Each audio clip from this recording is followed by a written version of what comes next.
عبادت کوونکي هغې اعلان وکړ چې تر اوسه پورې ابراهیم علیه السلام لیونی او د دې نه اخوا دا پال شو. د چې کومې خبرې کولې دا زموږ دین ته راغلی نو خبرې منئ. نو چې کله دا ستوري سبعي رڼۍ ور باندې راله ستوري پرېوتو باندې شو فلما افل قال لا احب الافلین ورته وي چې دا خو پرېوته زه خو پرېوتونکي خدایان نه خوښوم که دا چېرته خدای وی ختمېدی به نه. هلته مشر اعلان کړی و چې ابراهیم علیه السلام صحیح خبرې کوي. اوس یې قوم ته هم نه شو ویلی چې دا مه منئ. هغوی چې پړه کړه یو قسم پې ایمان را نه وړو هغې بدبختو. واپس ترې لاړه هغه بلې ډلې ته کمې ډلې چې د سپوږمۍ عبادت کوو. هغوی ته وي زه تلی ومه او ستورو خدایي مې منلې وه خو خوښ مې نه شو دا ستوري پرېوته. زه رالم ستاسې دین ته دا ستاسې دین راته ښه ښکاره شو. زما خدای م سپوږمۍ ده لکه ستاسې خدای چې سپوږمۍ ده. هغې ډېر خوشحاله شو چې ابراهیم علیه السلام زموږ دین ته راغی. اعلان یې وکړه چې ابراهیم علیه السلام پال دی اوس د ده خبرې منئ. فلما رأى القمر بازغا قال هذا ربي کله چې سپوږمۍ پړقېدونکې ولیده خلکو ته یې مخ واړوی دا مې خدای دی. فلما افل قال لئن لم يهدني ربي لأكونن من القوم الضالين کله چې سپوږمۍ پرېوته ابراهیم علیه السلام یې که ما ته مې خدای چېرته هدایت نه وی کړی زه خو به م یو ګمراه قوم نه ګرځېدلی وی. دا ښه دی چې خدای هدایت راته وکړ. دا خو پرېوته دا سره کم خدای دی هغې هم پړه شو. دریم قوم ته ورغی چې هغوی د نور عبادت کوی دغه دوو خدایان مې خوښ نه شو. نور او سپوږمۍ او ستوري مې خوښ نه شو. دا ستاسې خدای ډېر غټ رڼا کوي دا راته صحیح خدای ښکارېږي. زه م ستاسې د خدای نور عبادت شروع کوم. هغوی ډېر خوشحاله شو چې ابراهیم علیه السلام زموږ دین ته راغی. نو چې کله نور ماښام کې پرېوتو باندې شوی دا ستاسې خدای مې هم خوښ نه شو دا خو پرېوته ختم شو. فلما رأى الشمس بازغة قال هذا ربي هذا أكبر کله چې نور پړقېدونکې او رڼا کوونکې ولیده وی دا رب زما دی دا لوی خدای دی. فلما فلت قال يا قوم إني بريء مما تشركون کله چې نور پرېوته نو قومه زما زه خو بېزار یم د هغه نه چې تاسې شریکان د خدای سره نیسئ. إني وجهت وجهي للذي فطر السماوات والأرض حنيفا ما مخه ذات ته ګرځولی کم ذات چې د اسمان ځمکې پیدا کوونکی دی او په حال کون زما کې چې زه د هر باطل نه حق ته میلان کوونکی یم. وما انا من المشرکین زه د مشرکانو نه نه یم. هغوی ټول پړه شو په دې ټیم ایمان پې هېچا هم را نه وړ. وحاجه قومه قال تحاجوني في الله وقد هدان قومیانو دلایل ورسره شروع کړ دلیل بازی شروع کړ. ابراهیم علیه السلام ورته وایي تاسې له ما سره دلایل وایي د خدای باره کې او حال دا دی زه په حقه باندې یم تاسې په ناحقه یې. هغې ورته وي چې زموږ د خدایانو بېعزتي دې کړې ده ته به یا لیونی کېږي تا باندې به څه چل کېږي خامخ ته خو زموږ د نور خدایي نه منې. ابراهیم علیه السلام ورته وایي ولا اخاف ما تشرکون به الا یشاء ربي شیئا تاسې د معبودانو چې د خدای سره مو شریک نیولي دوی نه زه ډارېږم نه. ما ته که خدای کم ضرر مقرر کړی را وبرسئ تاسې خدایان ما ته څه نشي را رسولی. د دې نه وروسته ابراهیم علیه السلام شهرت شو خلکو کې مشهور شو ابراهیم علیه السلام چې داسې یو کس دی او هغه بوتان او نور او سپوږمۍ او د هغې عبادت نه مني. بار خلکو نه خفه شو راغی کور ته چې کله راغی پلار ته مخامخ شو. اذ قال لأبيه وقومي ما هذه التماثيل التي انتم لها عاكفون د الله پیغمبر هغه زمانه یاده کړه چې ابراهیم علیه السلام څومره جرأت کړی چې پلار او قومیانو ته مخامخ ودرېده او ورته ویې چې ما هذه التماثيل التي انتم لها عاکفون دغه بوتان څه شی دی چې تاسې ورته پړ مخې په عبادت پراته یئ.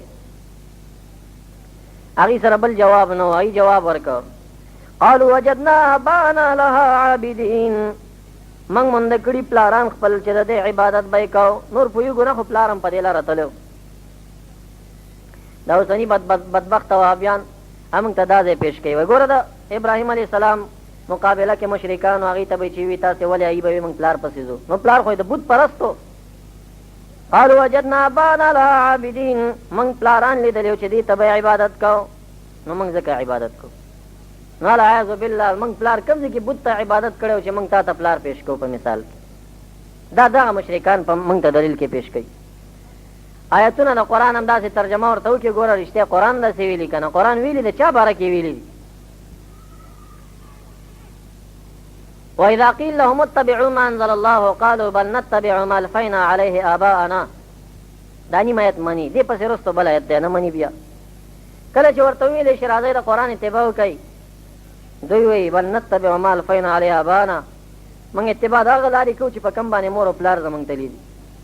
مشرکان داسې وایي. دا نیم آیت خلکو ته ترجمه کې وایي تاسو ته هم دا بدعتیان مشرکان وایي چې موږ پلار مور پسې ځو تا پسې نه ځو.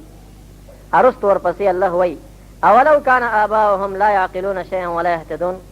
آیا نو د دوی پلاران چې نه هدایت باندې و نه ورکې عقل ټول بې عقل و هدایت باندې نه نو په هدایت هم نه او عقل هم پکې نه دوی بیا په دغه بې عقلانو بې هدایت او ګمراه پلارانو پسې روانو. نو هغه ته وایه ستا پلار به دغه شان بې هدایت او بې عقل زموږ پلاران په هدایت او په عقل باندې و. هغه چې مور او پلار یې په سمه لار باندې د هغې باره کې 28مه سپاره کې الله رب الجلال به بیان کوي فرمایي 9مه سپاره ویم 28مه سپاره والذین اتبعتهم ذریتهم بایمان الحقنا بهم ذریتهم. هغه کسان چې هغوی د مور او پلار اتباع کړي په ایمان کې مور او پلار مؤمنان دي په ایمان کې د پلار پسې تلي الحقنا بهم ذریتهم دغه بچي به د پلار سره په جنت کې ملګري. والسابقون الاولون من المهاجرين والانصار والذين اتبعوهم باحسان. مخکینی هغه اول دي په جنت کې چا چې ایمان مخکې راوړی جنت ته به مخکې ځي. او والذین اتبعوهم هغه چې اتباع د دې مخکینو یې کړې ده بیا دوی نه راضي دی خدای دوی د خدای نه راضي دي. وعد لهم جنات الله دوی ته جنتونه تیار کړي چا چې د مشرانو اتباع کړي په ایمان کې. په بدیو کې د مشر مه منه په نیکیو کې د مشر منلو ته شرک نه ویل کېږي.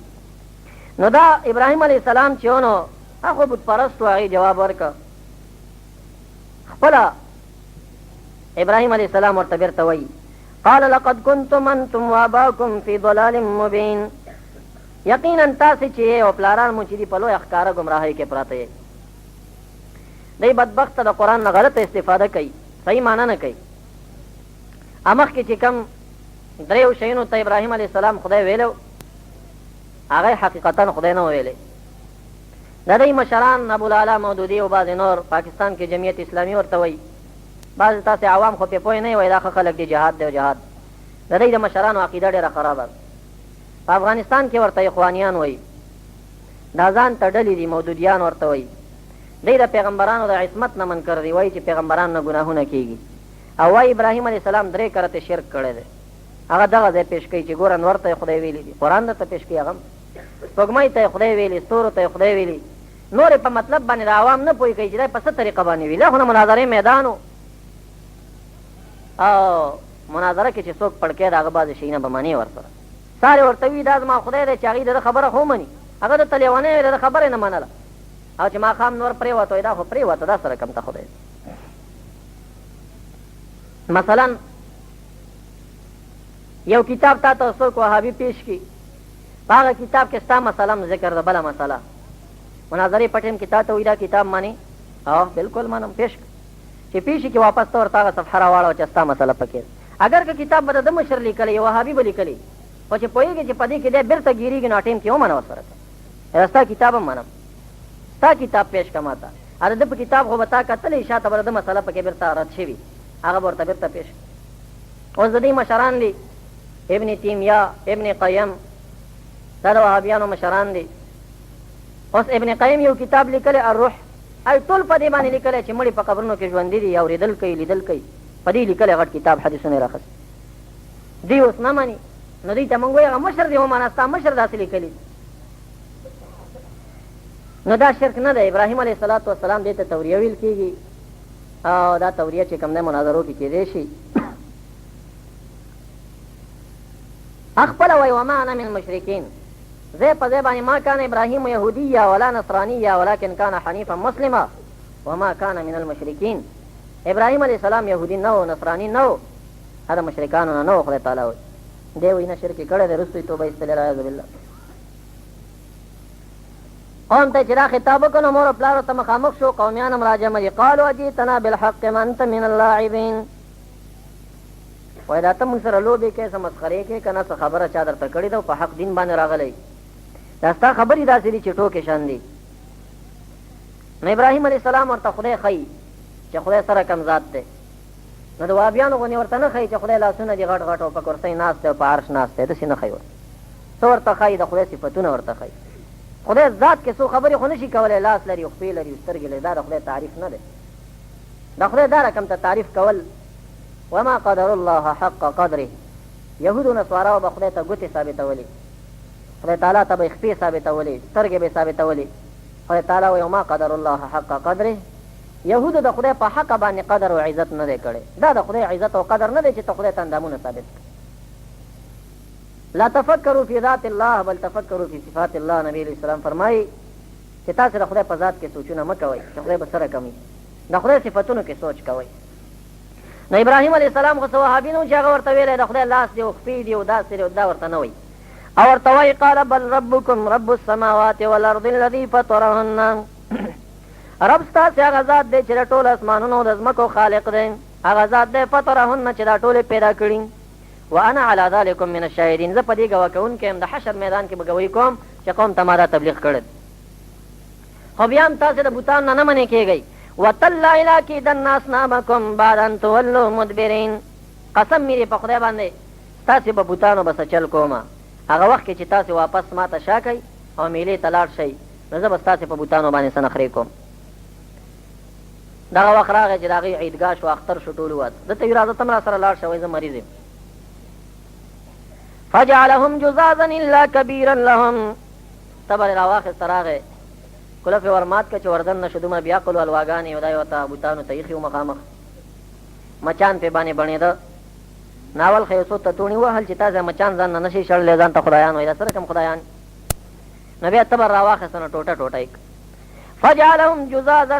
بوتان یې ټوټه ټوټه کړه. الا کبیرا لهم. لوی مشر بوت و غټ هغه یې پرېښوده. هغه تبر یې راواخېسته، د هغه په غاړه کې ور واچو. لعلهم الیه یرجعون. وایي ښایي چې دا خلک واپس راشي، بیا به خبرې کوو ورسره. هی چې واپس راله ګوري چې بوتانې مات مات پراته دي. قالوا من فعل هذا بآلهتنا. دومره بیا عقل. هغوی چغې کړې من فعل هذا بآلهتنا انه لمن الظالمین. زمونږ په دې خدایانو دا نخرې چا کړي دي، یقینا دا خو لوی ظالم دی. دا ظالم دا زمونږ په خدایانو دا څه نخرې کړي. داسې فکر نه کوي چې دا سره کم ته خدای دی چې هغه اوس یو سړی ماتوي او ټوټې کوي، او دا څنګه خدای دی. نورو خلکو سوا نه اورېده، خو یو کس اورېدلي و د ابراهیم علیه السلام دا چلنج یې اورېدلی و چې لاکیدن اصنامکم، بوتان به ورته ماتوم. قالوا سمعنا فتى یذکرهم یقال له ابراهیم. ای ورته وی نمرود ته وایي موږ د یو ځوان نه اورېدلي و، خلک ورته ابراهیم ابراهیم وایي. نو یو کس د ابراهیم نومېږي، هغه نه هم څه خبرې اورېدلې وي، دا بوتانو سپک سپک یادول. قالوا فاتوا به على اعین الناس لعلهم یشهدون. نمرود وی چې ورشئ دا راولئ، خلکو غټ محشر ته یې راجمع کوئ، کېدای شي چې دوی ګواهي وکړي دا خلک ورباندې چې دا کار ده کړی. چې یې راوسته ابراهیم علیه السلام ته، ورته وی قالوا وانت فعلت هذا بآلهتنا ابراهیم. دا کار تا کړی زموږ په خدایانو باندې ابراهیم علیه السلام. قال بل فعله کبیرهم. هغه ورته وی دا به دې مشر کړی، دا چا په غاړه کې چې تبر پروت دی، دا کار به ده کړی. ګوره دومره خبره صرف د ویلې ده. مودودیان وایي ابراهیم علیه السلام ګوره دروغ وي، کار ده کړی او په بوتې ورتپل. دا خو هغه پړه کول، صرف هغه پړه کول چې اوس به هغې وایي چېرې دا بوت چېرته دا کار کولی شي، ښه چې نه شي کولی نو خدای ورته څنګه وایي، دا یې مطلب.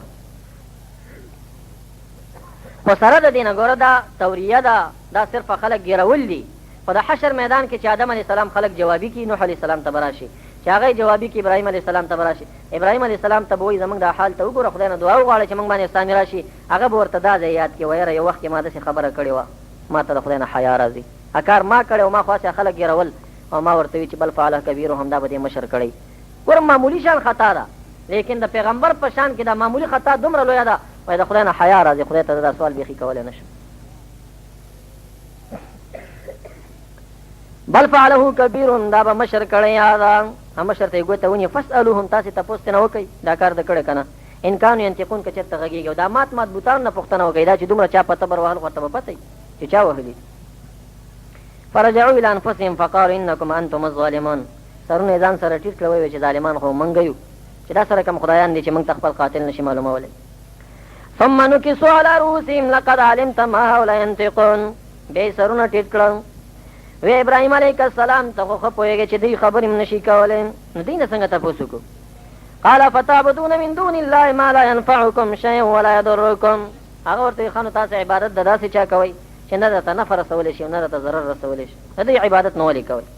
اف لکم ولما تعبدون من دون الله.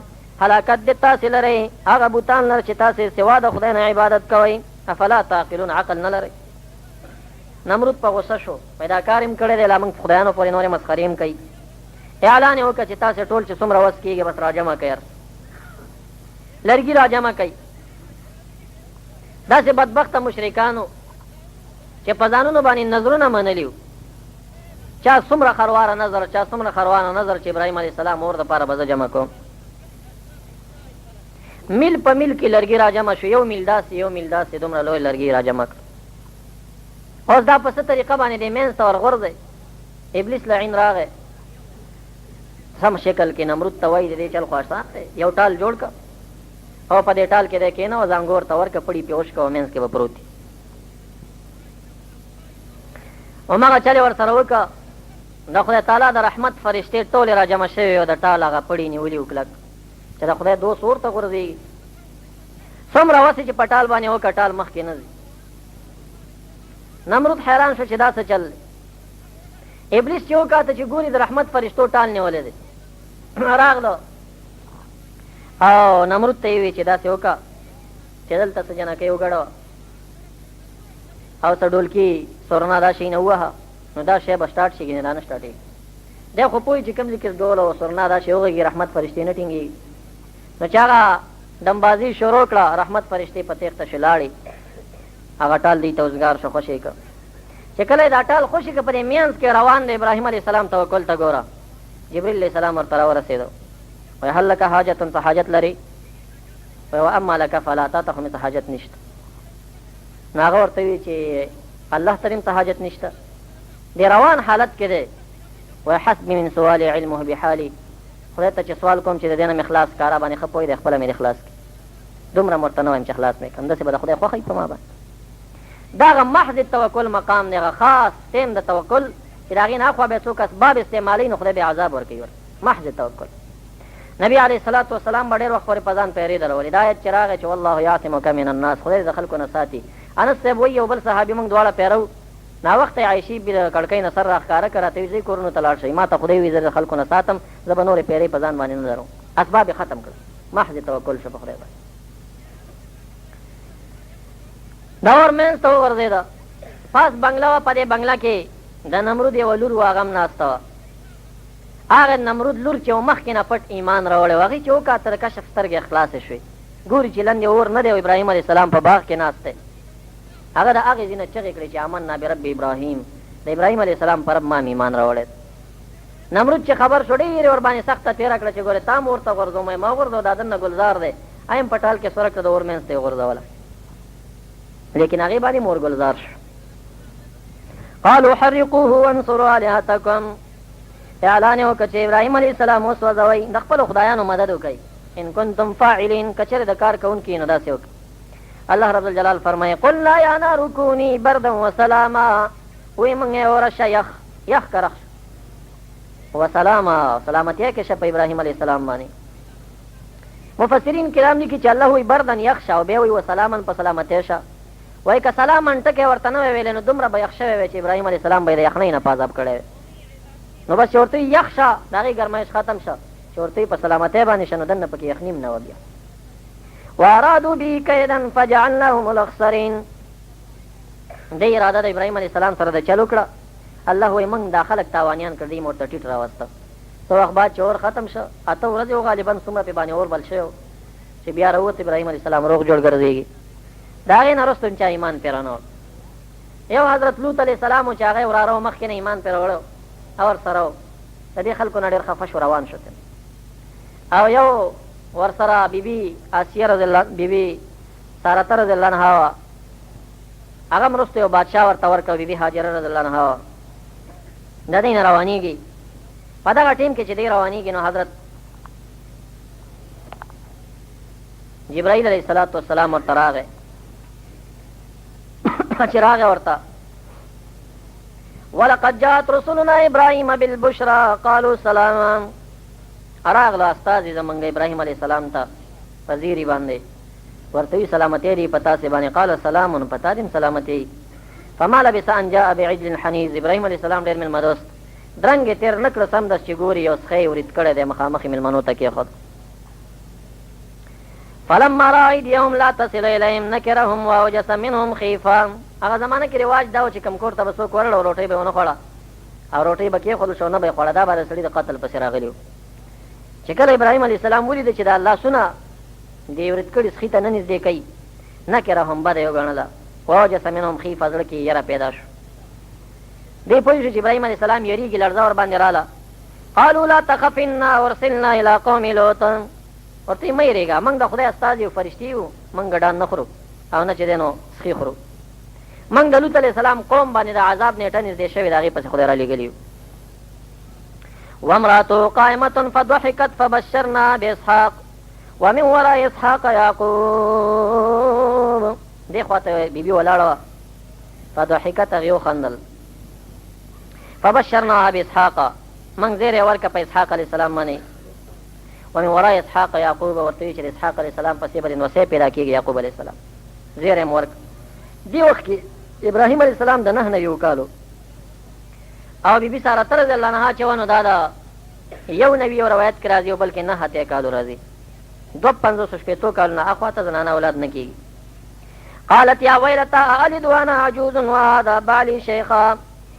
افسوس دې ما لره اوس به زه بچي زېږومه زم بوډه یم او زما خاوندم بوډا دی. ان هذا لشیء عجیب. دا خو ناشنا قصه ده.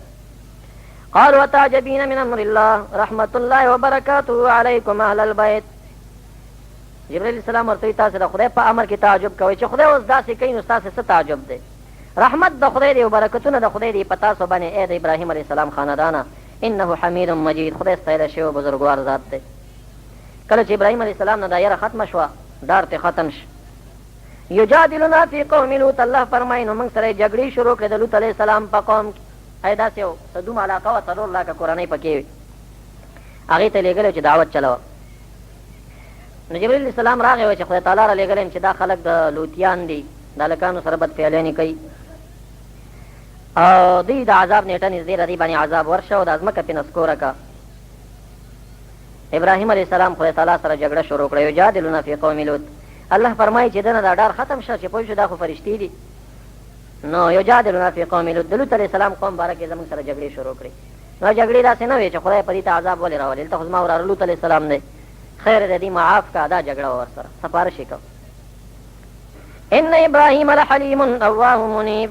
خدای تعالی فرمایي یقینا ابراهیم علیه السلام ډېر صبرناک. دې سره څه قسم زیاتي وشو بیا هم صبر کو. اواه ډېر خدای ته راجع انسان دی او دا اواه معنا دا د یکسر التأوه اوه به یې ډېر کول. کله به چې دی په مانځه باندې ولاړو نو یو میل یو خوا بل خوا به د ده د سینې اواز اوه اواز خاطر د سینې. منیب خدای ته ډېر راجع دی. خدای تعالی ورته وایي یا ابراهیم اعرض عن هذا. ابراهیم علیه السلام د دې نه اعراض وکړه. لوط علیه السلام باره کې او د هغه قوم باره کې موږ څه مه غږېږو. د حضرت لوط علیه السلام قوم به غرقېږي او دې باره کې سفارش مه کوه. انه قد جاء امر ربک. یقینا د خدای تعالی فیصلې امر نږدې دی. وانهم آتیهم عذاب غیر مردود. یقینا دوی ته به عذاب راځي داسې عذاب چې اوس نشي واپس کېدی. تقدیر داسې شوی. ولما جاءت رسلنا لوطا سیء بهم. کله چې زموږ فرشتې لوط علیه السلام ته راغلې هغه بدې وګڼلې دې باندې وضاق بهم ذرعا. تنګي ورباندې راله. وقال هذا یوم عصیب. دا خو ته سخته ورځ په ما راله. هلته د ښایسته هلکانو په شکل باندې 11 فرشتې وې. جبریل علیه السلام هم ځان نه ښایسته هلک جوړ کړ. نور هم ټول هلکانو په دې کلي کې را روانو. وجاءه قومه يهرعون الیه. قوم منډې راوهلې دې اړخ. ومن قبل كانوا يعملون السيئات قال يا قوم هؤلاء بناتي هن اطهر لكم. خدای تعالی فرمایي دې مخکې هم ډېر بد عمله و د هلکانو. ټول د 4 لاکه خلک د لوط علیه السلام د کور نه ګیر چاپېره تاو شو چې دا هلکان راغلي دي موږ دې سره الیاذ بالله بدفعلي کړو. لوط علیه السلام هم نه پېژني چې دا فرشتې دي. هغه خفه دی چې اوس د مېلمنو بېعزتي کېږي. 2 لورګانې پېغلې وې. یا قوم هؤلاء بناتي هن اطهر لكم. ای قومه زما دا 2 لورګانې پېغلې دي دا تاسو ته ډېرې پاکې زري دا به په نکاح درکړم او زما د مېلمنو بېعزتي مه کوئ. فاتقوا الله ولا تخزوني في ضيفي. د خدای نه وډار شئ ما مېلمنو باره کې مه شرموئ. الیس منکم رجل رشید. څوک نیک او پوه سړی در کې نشته چې نصیحت درته وکړي. قالوا لقد علمت ما لنا في بناتك من حقنا قومین ورته وایي لوط علیه السلام ته خو پوهېږي چې موږ ستا لورګانو سره څه کار نشته وانک لتعلم ما نريد ته ښه پوهېږي چې موږ څه پسې راغلي یو موږ خو د هلکانو شوقیان یو په دې باندې څه کوو قال لو ان لي بكم قوة او آوي الى ركن شديد لوط علیه السلام ډېر زیات فریاد وکړ کاش چې زما طاقت او تربور مضبوط وی او آوي الى ركن شديد یا مې یو لوی کورنۍ ته رجوع کړی یو لوی ملک وی په ما ولاړ وی نو تاسې به ما سره مېلمنو دومره بېعزتي نه وی کړې او یا زه د یو لوی خاندان سړی او څه طاقت مې لرلی غریب یم څوک را باندې درېږم نه اوس تاسې زما د مېلمنو بېعزتي کوئ دغه د افسوس خبره د خدای تعالی دومره خوښه شوه او په دې دومره خفه شو چې د دې نه وروسته جبرائیل علیه السلام ته خدای تعالی وویل چې د دې نه وروسته زما عزم دا دی او قصد چې د دې نه وروسته به په غریب خاندان کې زه پیغمبر ونه لېږم د دې یوې خبرې نه آوي الی رکن شدید کاش چې ما رجوع کړی وی یو غټ خاندان ته او یا زما طاقت وی چې تاسې ما سره زیاتی نه کولې د هغې نه وروسته بیا یو پیغمبر هم په غریب خاندان کې رانغی په غټ غټ خاندانونو کې پیغمبران راتله چې د چا به خاص وسم ورباندې نه رسېد قالوا يا لوط إن رسل ربك لن يصلوا إليك فاسر بأهلك بقطع من الليل لا يلتفت منكم أحد إلا امرأتك پوښلو جبريل علیه السلام پوښ چې اوس لوط علیه السلام ډېر خفه دی ورته لوط علیه السلام موږ د خدای تعالی استازي یو لن یصلوا الیک دوی تا ته راتلی نه شي ما پرېږده ورته جبريل علیه السلام په غضب باندې شو راغی دروازه کې ودرېده چې څنګه دا خلک را مخې ته کېده دا وزر پرپې چې ورکه مخ او پوزې ټولې اوار شو سترګې ورکې شوې ورکې یو لاک خلک هغې نظر ختم شو ټول په دې یو ضربې فاسر بأهلك اهل لبوذ بقطع من الليل نیمه شپه ولا يلتفت منكم احد الا امراتك شاته یو قسم ستاسې نه ګوري نه شاته مه ګورئ وځئ یو ښځه چې ده دا منافقه ده د خلکو ته شیطانت کړی و چې دلته موږ کله هلکان راغلي دي بس هغه ښځه پرېږدئ هغه مه بوځئ دا هغه ښځه وه چې خدای تعالی عبرت دپاره خلکو ته نمونه پرېښوده انه مصیبها ما اصابهم یقینا دې ښځې ستا ته به ما عذاب رسېږي کوم عذاب چې دې قوم ستا ته رسي